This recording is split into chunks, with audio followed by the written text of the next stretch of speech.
Welcome, everyone. Thank you for joining us this afternoon, or this morning, I guess, if you're on the West Coast. We're going to wait a few seconds and let people join. As you come in, please fill out the poll, and I'll just share a couple of logistical items as folks are jumping in. We will have a question and answer session at the end, so feel free to submit questions in the Q&A box. We'll try to get to as many as possible. You can do that at any point, starting now through the entire conversation. Again, if you have not already done so, please fill out the poll. And while people continue to join, we are going to do some introductions. So just to start off, my name is Jake Schmitz. I'm the Managing Director of Instructional Supports. I've been with SchoolWorks since 2016. Back when I had more hair, obviously. Prior to that, I was a middle school English teacher and principal. And for those folks that don't know, SchoolWorks is an educational consulting company based in Southwick, Massachusetts. We have a few main service areas. One, accountability and authorizer supports, quality reviews, leadership supports, instructional supports, and school developer supports. So excited to chat with you all. And now would love to introduce our guest today. I'm going to hand it over to Judy first, let her introduce herself, and then she's going to give a brief introduction of Pittsfield Public Schools. So Judy, welcome. Thank you all so much. If you want to start with introductions. Sure. Good morning and good afternoon, everyone. And Jake, thank you for having us today. I'm Judy Rush. I'm the Director of Teaching and Learning. I've been with the district for about 20 years in various capacities, including teacher, coach, and principal. Pittsfield Public Schools is actually located in Berkshire County, Massachusetts. We are so far west in Massachusetts that we are closer to Albany than we are to Boston, to put it in perspective for all of you. We have about 5,000 students. We have 8 elementary schools, 2 middle schools, and 2 high schools. We also have an elementary and a secondary therapeutic program.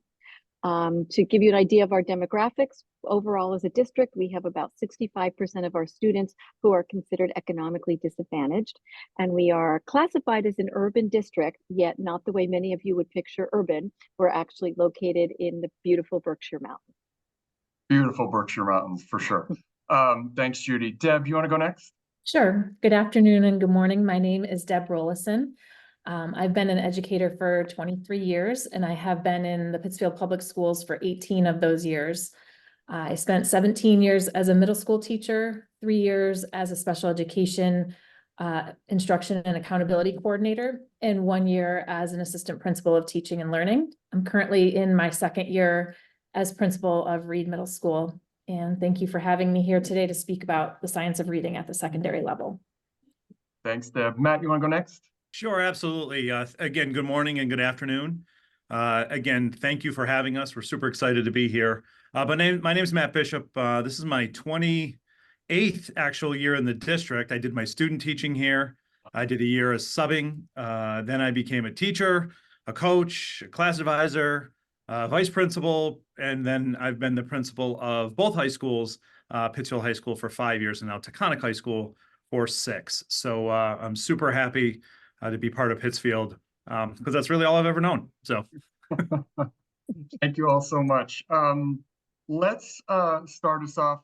We've got some folks here that are participating that have a lot of knowledge of science of reading, and then some other folks that maybe this is something new or they're just beginning. So we'd love to just kind of start off broadly, like, what is science of reading and what does it look like at the middle and high school level? Sure, I can get started. The science of reading uses brain research to determine the most effective strategies for developing a proficient reader. Reading is a very complex task that involves, interplay of various processes, including decoding, comprehension, fluency. And in order to be a proficient reader, really the strands of both language comprehension and word recognition need to be woven together very tightly and work together. At the secondary level, we aren't able to focus too much on the decoding part of reading. So we really focus on the language comprehension strand. And that means that we're explicitly teaching vocabulary and morphology with a focus on tier 2 words, some Greek and Latin roots and prefixes and suffixes. We work on building background knowledge to increase engagement and increase understanding. We foster discussions that incorporate key vocabulary and content-specific topics. And we really look to create activities that move beyond the recall level and into higher levels of depth of knowledge. Great. Thank you all so much, Judy. Matt, anything else to add there? Or did Deb cover it pretty well? You got a thumbs up. Thanks, Deb. What did literacy instruction look like at Pittsfield prior to this switch? What was happening at middle and high schools? And why did you decide to move in this direction with science of reading? You want me to go first, Matt, or you want to? Go ahead, Deb. Go. You're on a roll. I would say prior to our switch, there were many classes where text was not incorporated into the lesson. When text was there, it was often given to students and asked, to read silently. Students may have to answer some recall questions or write a summary at the end. Sometimes the text was discussed and sometimes it was just implied that they would have an understanding. The switch for us came about based on our data. We had over 53% of our incoming sixth graders below the 35th percentile on our reading benchmark. And kind of the significance of the 35th percentile is that's somewhat of the sweet spot for reading comprehension. So if students are at or above that level, they can more easily comprehend the text. Anything below that, and the brain is really spending all its effort on decoding, and meaning can be virtually lost.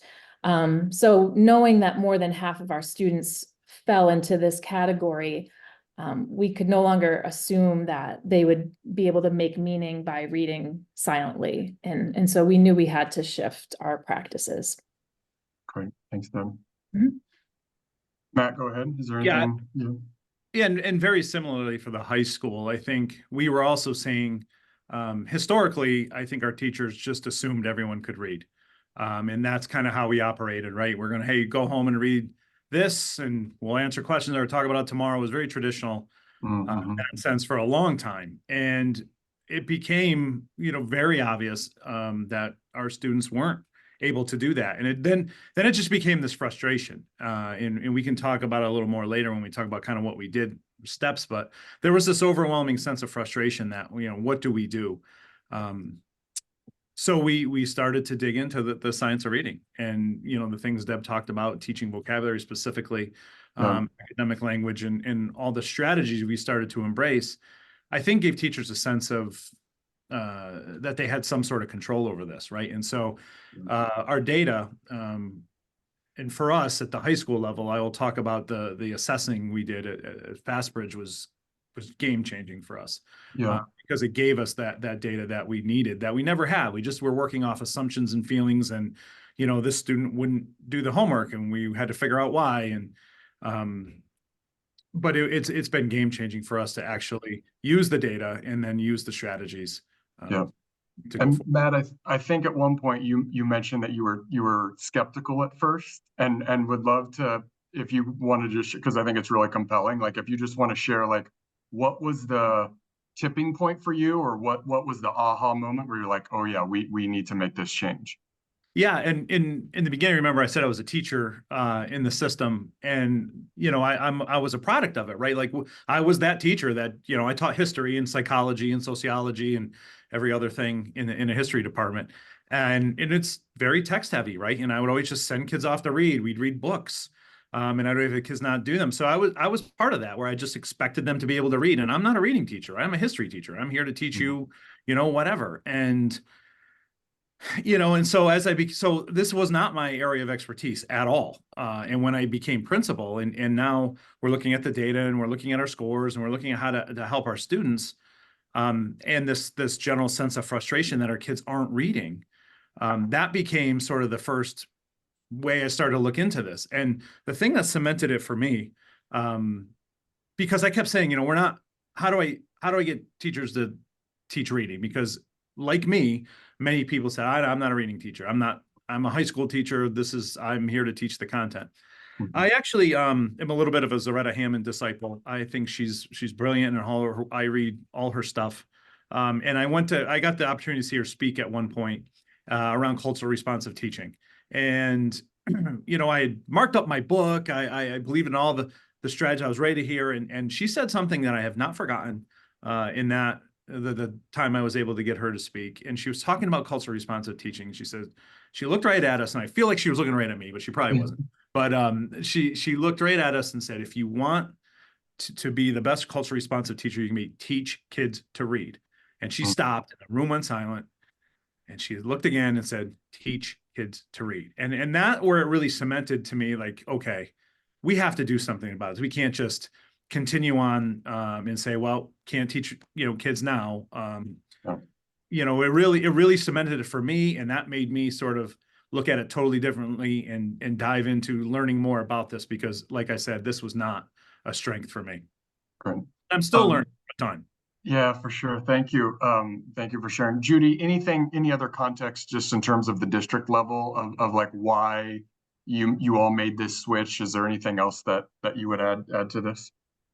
No, I think the why was basically the data, our student data, but also teacher feedback that they felt that they really could not meet the needs of our students, and they were asking for help. Yeah, thank you so much.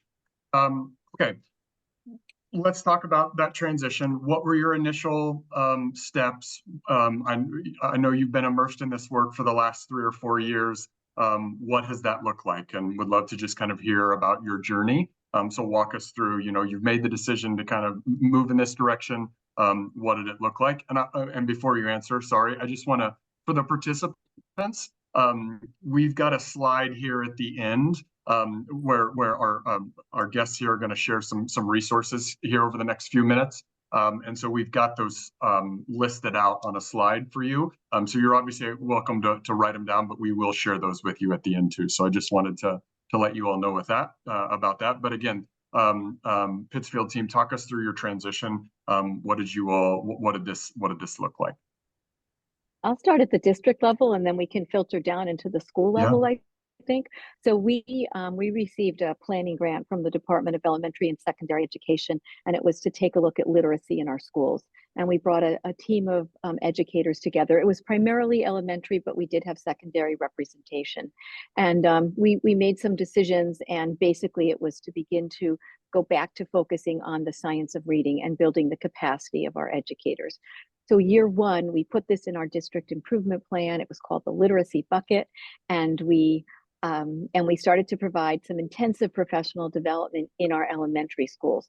For our secondary schools on a district level, all we did was say, you need to fix the literacy.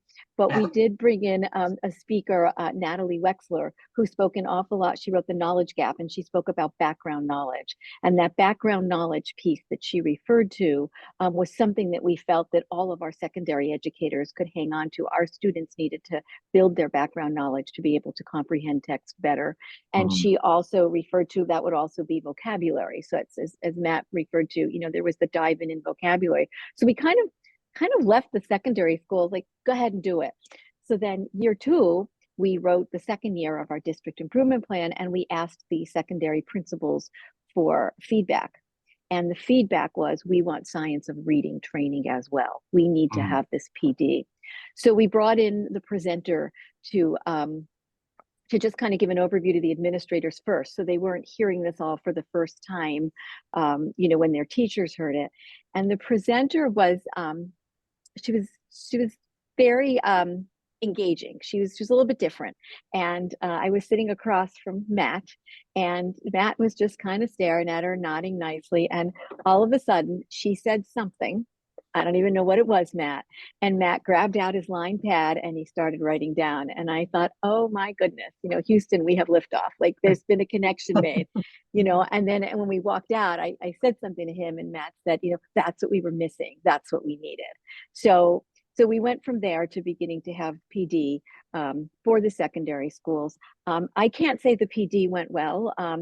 Deb referred to the strands. There's a reading rope, Scarborough's rope, that have the different strands in it. I think folks wanted to strangle me as I sat in secondary PD with it, because we were talking about phonics and phonemes and orthographic mapping, and they just needed their kids to comprehend. But we did it, and the administrators really embraced it. And then what we did was we came up with an instructional priority for the district, with even fine-tuned more, having students understand grade level text and have text in front of them in all classes. And then from there, we actually, the principals this year did a book study on the comprehension blueprint by Nancy Hennessy. And I think for the secondary principals, the book is intense, it's deep, and they really had to themselves cross the rigor divide and teach themselves different components of it. So we have a long ways to go in our what the district can support the schools with, but we kind of bumped it up because we realized that we had left them hanging. Thank you. Deb, what did it look like in middle school? What were your initial steps? How did you get this work off the ground? Yeah, I had kind of a unique perspective in that I spent, 17 years teaching middle school. Then I made a transition to an elementary school where I was both the special education coordinator and an assistant principal. And so I was able to get all of that science of reading training that Judy was just mentioning during my 3 years at the elementary level. So I was able to see kind of how reading begins and then where the students should be by the time they're headed to middle school. And it gave me a very different perspective than I was similar to Matt, where I would just put text in front of kids and assume that they could read it the whole time I taught middle school. So when I got to the middle school level as the principal here, we had a ELA block that was split into a core period and a targeted period. And we placed students in the targeted period based on how they did on their FastBridge A reading test, which tests both vocabulary and comprehension. And although we were using a reading comprehension test to place them, the focus of those classes was on writing and all about how to improve writing skills. And everything I had learned in the science of reading was around, you have to be a proficient reader before you can be a proficient writer. And really we need to shift our focus. So the following year, we stopped leveling our classes based on how students did on that assessment. And we started to talk about what types of groups could we have within that class, and how could we, depending on, what we're doing, group students and have those groups be flexible within the classroom. And we really started to focus all of our instruction in those classes on reading development and trying to be able to comprehend complex text and not dumb the text down to meet where we think the students are, but to employ some of the strategies that Judy mentioned in the reading blueprint to really have students be successful readers at grade level. Great. And Matt, what did it look like high school level? What were your initial steps? What did the last couple of years look like for you all at Taconic? Yeah, I think Judy hit the nail on when she was telling that story about creating a culture of believers, right? Like from our teachers and I do remember that meeting, Judy, and it was like, it was the what she was talking about was the fact that we can still make a difference at this level, a significant difference. And she got into the simple view, simple formula of reading. And I got all like now it's formulaic, right? And I just loved it. And we've talked about that since, but, we wanted to create a culture in this school where reading was celebrated, as well as not just for the students, but for the teachers as well, right? Like, so we said, how are we going to do this, right? Because in high school, as many of you know, if you're in the high school level out there, you have your departments, right? And how are we going to get PE to buy into this? How are we going to get, we're a vocational school, so how are we going to get our CTE instructors to buy into this? How are we going to get, math to buy in? So we really talked about just making this a place where reading's important. So we took steps initially to find those quick wins, because it was important for us to realize too that every teacher needed to feel like they were part of this, in some type of way, and that they could do something. So we scripted out a pretty aggressive PD plan, which we then scrapped because we realized it was too, we were going to do vocabulary and syntax and text structures, and then we just realized after vocabulary and background knowledge that that was good enough for right now. To create that culture. So we had to be deliberate and patient with it because everybody was rallying around vocabulary, and we've embedded this into our daily announcements, for example. So every day we have a teacher come in, have a word of the day, departments submit a word of the day, and we read the word of the day and talk about the etymology and talk about what it's used for. So we start every day, and part of our positive behavior reward system is if you're caught using the word of the day, you get a ticket, and then we have a drawing, whatever. So just we're doing what we can. We tried to find those quick wins to build it into the culture of our school. And then as a principal, it's been the greatest thing is where I really had to help with the lift off of this and set the conditions, but now it's a thing. And I just step back and I'm watching English take it to the next, the English department take to the next level. I'm watching social studies dive in. I'm watching math go a different route with certain things. And you walk around, you see vocabulary squares all over the place. You're seeing things being posted, and it's just, I'm watching teachers encourage teachers. So getting those quick wins, right? We had teachers present at staff meetings, like their strategies. This is what I'm doing with it. We did that almost every staff meeting. And then the big win came at the end of last year when we just tested our freshmen last year, and we found out at the end of the year, 3 out of 4 of our freshmen made typical growth or better. And we had never assessed. We just had a feeling. Like I said, we just went off feelings before, and we had never assessed what we were doing. And it felt pretty good to know that 76% of kids last year made typical growth or better.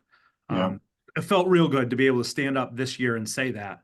And so now this year we're testing every grade. We're testing 9 through 12, and we've never tested seniors in this. And so we're fascinated at what we're starting to see and how things play out over years. And now we can start comparing cohorts. So we're really excited, but we went for those quick wins, focus on academic language, focus on vocabulary, focus on the difference between background and prior knowledge, right? Because I think that was important for us to sort of hit, and then people are now just running with it. Yeah. Would love to hear, you and Deb both have talked about vocabulary and building background, and Matt, you spent a little bit of time sharing some great best practices around vocab. Any best practices you have just around building background knowledge? Like what are you all doing? What have you seen that's worked? In your classrooms, like what can you share with participants around building background knowledge? Well, I can just, one of the things that was helpful to us as a faculty is talking about the difference between background knowledge and prior knowledge. We use those terms interchangeably, but we define them in a professional development, because when we were talking about the deliberate selection of text, right? Like why you can't just throw something out there. Like, what are you reading and why? We would use the terms background knowledge and prior knowledge sort of interchangeably, but once we sort of identified that prior knowledge is something the kid has without us, and background knowledge is something we need to build in order for the student to understand the text, that was a game changer for us. And like I said, we're still learning as we go through, but just really thinking about deliberately what text are we choosing and what do our students need to know to be able to understand this? And then how do we tap into that prior knowledge, right? Because you need all of it, right? So I think that was just simply having that conversation and putting that on teachers' radars have allowed teachers to be far more deliberate in selecting their text, as well as successful when it's time to read. Right. Deb, at the middle school, anything both with vocab and or building background knowledge, any best practices that you all have come across at the middle school level? Yeah, in addition to text, we've found really showing short snippets of videos, pictures, acting things out, associating, especially for our multilingual learners, a word or an idea in their native language versus what it is in English, and any kind of connections they can make there. So we've, utilized a lot of visuals, I guess, to go along and help build some of that. And we spent a lot of time, like Matt, really talking about, what is the knowledge that students need for this particular article that they're about to read or story that they're about to read. And not that it's just nice to know, but it's critical for their understanding. Right. Thank you all so much. Very, very insightful. Would love to talk about systems and structures that you implemented. Deb, you mentioned a minute ago that you kind of changed your literacy block or whatnot. Would love to start at the district level. So Judy, what are some big systems and structures that you all put in place to ensure that this science of reading work would continue and flourish? Yeah, I would say at the district level, not as much as we've spoken about, we've done at the elementary level, not as much for the secondary level as we have done in the elementary, hoping that the students will come up with stronger skills. But each of our secondary schools has an assistant principal of teaching and learning. And we have worked with them. In addition to working with the principals, we meet with them separately, and we make sure that we can continue to build their capacity, and they can compare best practices and scheduling and what's going on in their buildings, so that we can share across our 4 main secondary schools. And I would just say, for structures, I guess just the support of this department in how to use data, and because we have a plethora of data now, everyone has referred to FastBridge, and there's all different things we can do with FastBridge, and slicing and dicing it and looking at it, and just trying to really support everyone with what story the data is telling them, so they can make building decisions.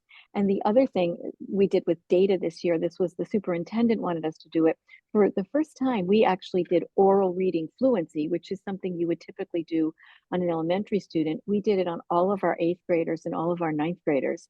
And we actually we blitzed the schools, and the superintendent joined us, and our elementary coaches and the entire district team, including the special ed director. And we went out there, and we just didn't know how, we've got the comprehension that we get from FastBridge, but how well could these students actually read a 1-minute reading probe, with pace and their pacing and their errors and such. So that's something new that we did this year, just to see where are we. Yeah, great, thank you. Deb, again, you already mentioned one, changing your block structure. What else have you all done at the middle school level to implement this work? I've hired 2 assistant principals of teaching and learning. One of them focuses on humanities, the other focuses on STEM. That's really allowed us to have some vertical alignment among our, 6th, 7th, and 8th grade teachers, so they know kind of what the students in each grade level are doing and are able to build upon that. They're able to really look at the standards and see how they build each year. Our teachers have common planning time 3 times a week by content area. So they're able to really plan lessons together, and then take a look at student work together, determine, what kinds of actions need to happen, whether it's any sort of extension or intervention, peer-to-peer observations. We've been able to do almost 40 this year, where, allowing teachers to go in and see other teachers, how they're implementing the different vocabulary strategies, or doing background knowledge, or just some of the things that we've been doing in our professional development. They then can have the chance to see each other implement them and give each other feedback on them. And that's been really helpful as well. And in addition to kind of changing our TELA structure, our targeted ELA structure, we had our teachers separate out. Last year, they used to teach a combination of both the core ELA and the targeted ELA. And this year we have one teacher teaching core and one teacher teaching targeted. And that really helped us to kind of refine what practices we were doing in each space, and really thinking about the core class as how are we, accessing and making sure all students are getting the lesson and getting the standard level work, and then how are we in our targeted time really working to meet those individual needs a little bit closer. Thank you. Great, thanks, Deb. Matt, at the high school level, any other systems and structures that you want to share out? Yeah, I think for us, it's going to sound cliche, but it was keeping the main thing the main thing. And I think what has helped with that is the district has also retooled their district improvement plan, which then for our school improvement plans, like Judy mentioned how it used to be a literacy bucket. Well, now this year's both district and school improvement plans are, it's literacy. Literacy is there's not the bucket, that is the plan. And then we've added different components for literacy engagement, equity, you know, and professional knowledge for under that school improvement plan for literacy. So keeping, you know, the school improvement plan and everything focused around literacy, all of our PD has had at least a little bit of a literacy component around it. And I know we have all these competing interests, and in high school and secondary schools, you're dealing with all these things, but even every staff meeting, every PD, there's a small component, even if it's just 10 minutes, but just keeping that at the forefront. As well as, you know, like you said, the other systems you set up, like Deb talked about peer-to-peer observations. Our instructional leadership team developed a walkthrough protocol, which is looking for academic vocabulary, grade level text, you know, and so we're monitoring that. And so we're just keeping it on our radar, and it's not going away. And that's what's helping people buy in. Great. We are a couple minutes away from the Q&A section. So participants, if you have a question, please submit that. I'm going to ask about challenges and hurdles that you all have faced here in just a second. But I did want to give at least, you know, a short time to so you can just kind of outline your assessments. You've talked about them, a few, you know, Fast Bridge and oral reading in 8th and 9th grade, et cetera. And so could you just, for folks that are listening in, can you just talk about, you know, what literacy assessments are you utilizing? How often? What grades? Can you just kind of share that so folks can wrap their head around, you know, what data you all are collecting? And I don't know the best person to answer that. Feel free to jump in. Go ahead, Deb. You look like you're going to go. Yeah, go for it. We started one of our very first professional development sessions just really talking about what is the difference between the assessments and what data are they, what skills are they assessing, and how would we use that information, because not all of the assessments are used in the same way. And that was a big learning experience, and a lot of our professional development time spent last year. But we currently assess in math and ELA using Fast Bridge. We do both A reading and A math, and also CBM reading. We do that at all 3 grades, 6, 7, and 8. Yeah. How many times a year? We do that 3 times a year. 3 times a year. And you mentioned you did the oral, Judy, you mentioned you did the oral reading fluency in 8th and 9th grade. Was that once a year? Did you do that twice? We did it. Can you just talk about that? Yeah, we did it in the beginning of the year, and we may be doing it in the end of the year just to see Gotcha. where that is. But we just wanted to get the pulse in the beginning of the year. Yeah, great. Sorry, Deb, I didn't mean to cut you off. Is there anything, all of the assessments that you've used? We also do Illuminate, which is a standards-based assessment, which we are doing in ELA, math, and science in 8th grade only. And those we've done, kind of changed our plan a little bit and done just a mid-year benchmark. We focus on the Fast Bridge assessments in the fall. We do the Illuminate in the winter, and then students are taking their state MCAS testing in the spring anyways. Yeah. So we've moved away from having it there. Great. Matt, how often are you using Fast Bridge at the high school, and in what grades? I know you referenced it earlier, but just want to, so folks know what you all are using. Yeah, 9 through 12, 3 times a year. 9 through 12, 3 times a year. Great. And Jake, I'm just going to jump in 1 second and just explain something that Deb said, I think. So when she was saying we also use the CBM in middle school, so any student who scores below the 35th percentile, we want to see if the if their gap is in reading fluency or if it's comprehension. So we give those students the additional oral reading fluency assessment. And if they do well on that, then we know their fluency is fine, and we have to take a look at comprehension, vocabulary and background knowledge rather than focus on decoding or wherever their breakdown might be. And the other, just because we have secondary folks on, this data, I was a 5th grade teacher, and when I had to start to do this data, I said, I just want the kids to be able to read. I don't care how fast they read. So the buy-in is kind of tricky, and it amazes me that when I walk through the halls of Taconic, or actually Stop and Shop, and Matt's teachers will stop me and say, did you see my FastBridge scores? I never thought that we would be having conversations with high school teachers, getting excited about FastBridge scores. So there really has been a huge culture shift. Great, thank you all. Last question before we get to the Q&A.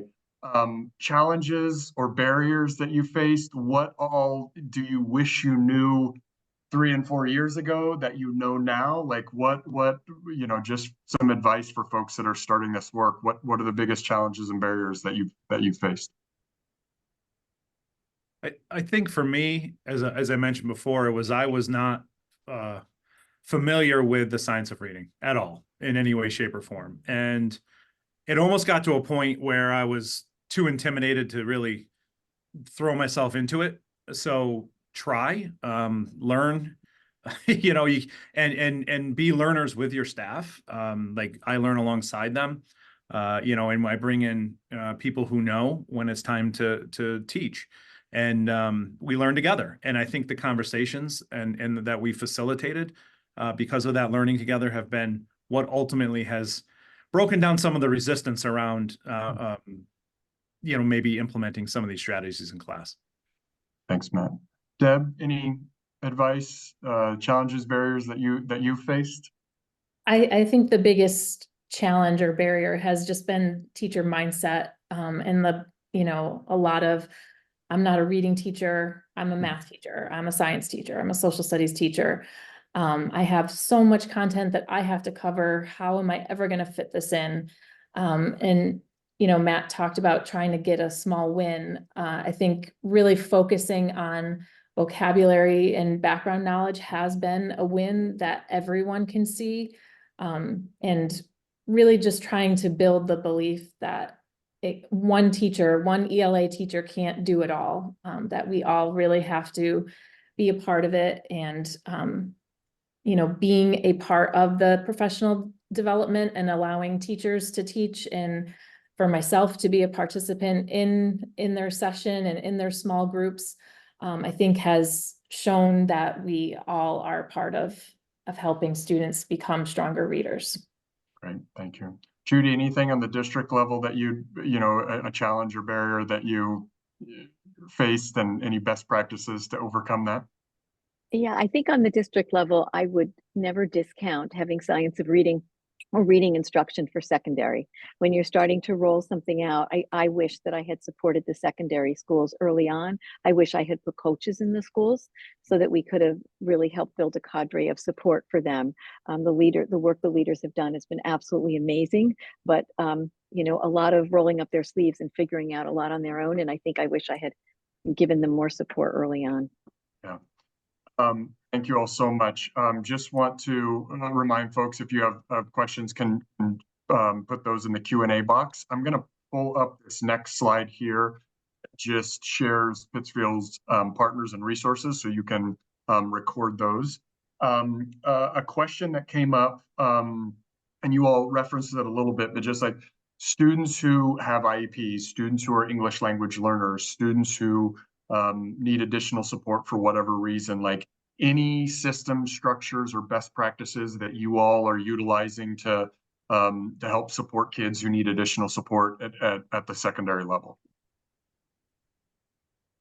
I think a lot of the work that we've been doing with vocabulary has been around, can you draw something to go with this word? Can you connect it to your life in some way? Can you think of a synonym or a similar concept? Yeah. And for a lot of our ML students or students on IEPs, making these connections is really important to kind of owning that word and really understanding how it is used. I I think that has been a big thing, and by having all of our teachers there, we've done a lot with the SEI vocabulary routine as well.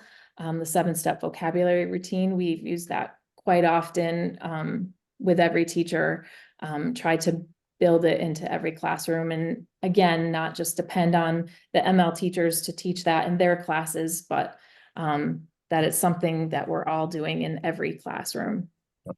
And for folks that don't know, ML or multilingual, just if you didn't know the Massachusetts language. Judy, were you about to say something? I didn't mean to cut you off. Anything else with supporting students who need additional support?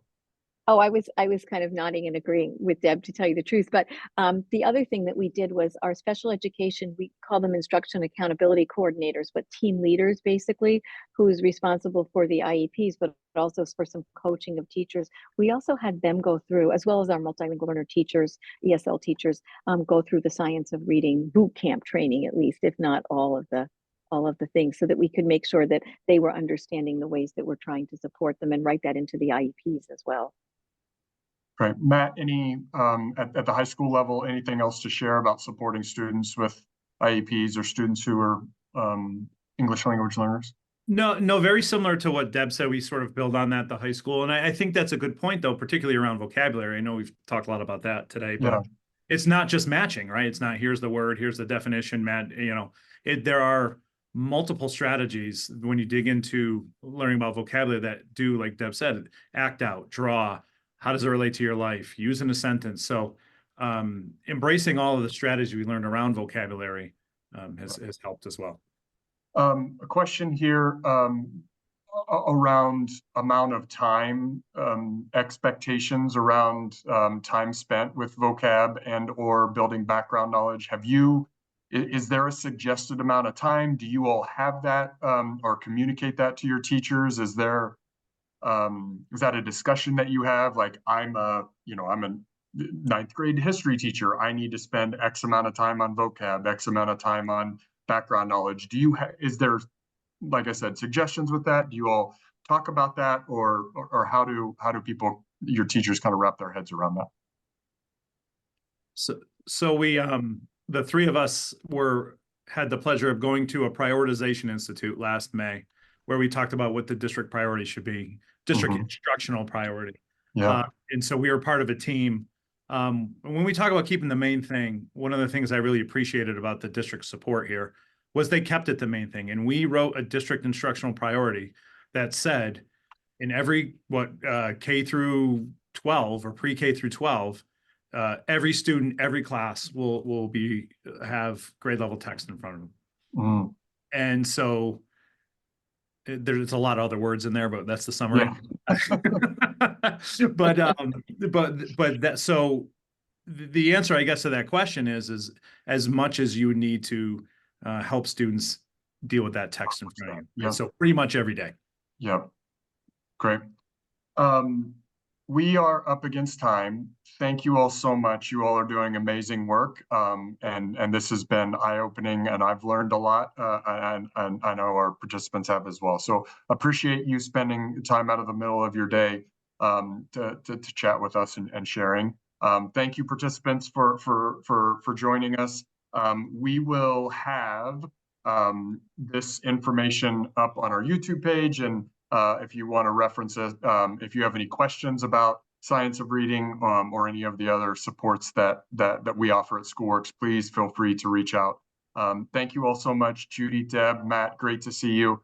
Enjoy the rest of your week. Good to chat with you today. Thank you. Thank you.